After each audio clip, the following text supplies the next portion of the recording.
What's holding you back in life? Sometimes we have obstacles in life that we don't even know are stumbling blocks. So here to help us identify our challenges and also help us to overcome them, we have peak performance strategist, Sir Charles Cary. Welcome back to Great Day. Yeah, thanks a lot. Thanks for having me. Good to see you again. Yes. So a lot of times we are trying to get things done and we keep not reaching our goal, but we don't really know why. Why is it so hard? I'll be to meet honest those with goals? you. Everyone has a different reason for something holding them back, and I say we're all products of our environment, and that's basically the answer. So if you come from an impoverished environment, or if you come from an environment without a lot of mental stimulation, a lot of those are factors for why we can't see ourselves making the end result a reality. So that's it in the long and short. Now there are sub-purposes and problems that go along with that, you know, the way you see yourself, things that maybe you've experienced that made you afraid or uncertain. So. All right, so you're talking about the perception of ourselves, right? Absolutely. Or the perception we think people see in ourselves as well. And that's one of the ways to overcome the obstacles as well. You have to be able to see yourself for who you really are. And I know the biggest thing is knowing what you're here for. So how do I know what I'm here for? Sometimes people undervalue being quiet, being still.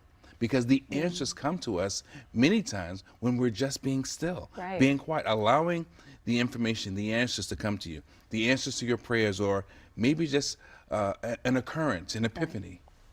We talk about going. I know you're really big into meditation, and something that for 2020 a lot of people are focusing on, but just blocking everything out and just having the answers come to you. Absolutely. Part of what you talk about, how to look at things differently, is your self-inventory as well. How do you do that? What does that mean to look at your self-inventory differently? Well, you know, in one of my books, I write about critical in-depth analysis, and I am a coach. However, and I'm not against coaches, but I'll just say this.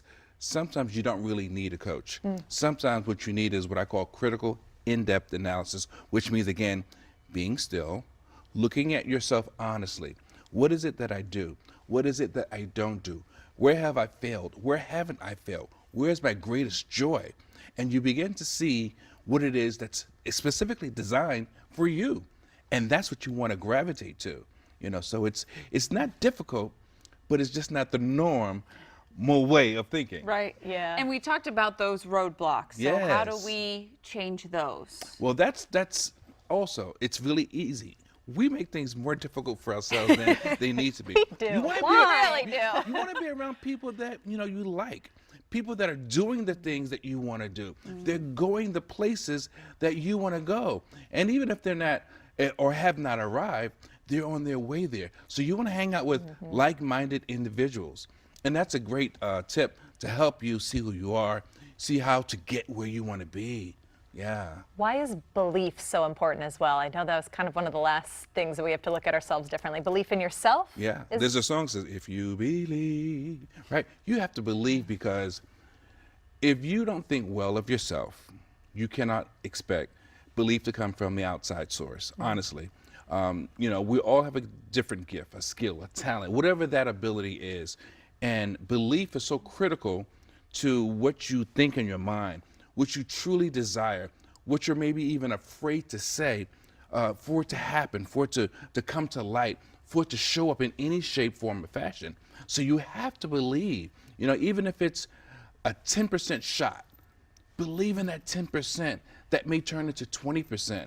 You know, anything is possible if you believe, like the song says. I want you to sing again. Just stay here and sing for us, Charles. Will you take us out to a break and sing? Sir Charles Cary. Look, that was my first love, music, I tell you, yeah. By the way, where can we get your latest book? You can get the book at the website. My official site is sircharlescaryinc.com. Inc.com. Thank you so much for being here. Me. Yeah, we appreciate it. Thank you so much. Absolutely. We'll be back with more Great Day right after.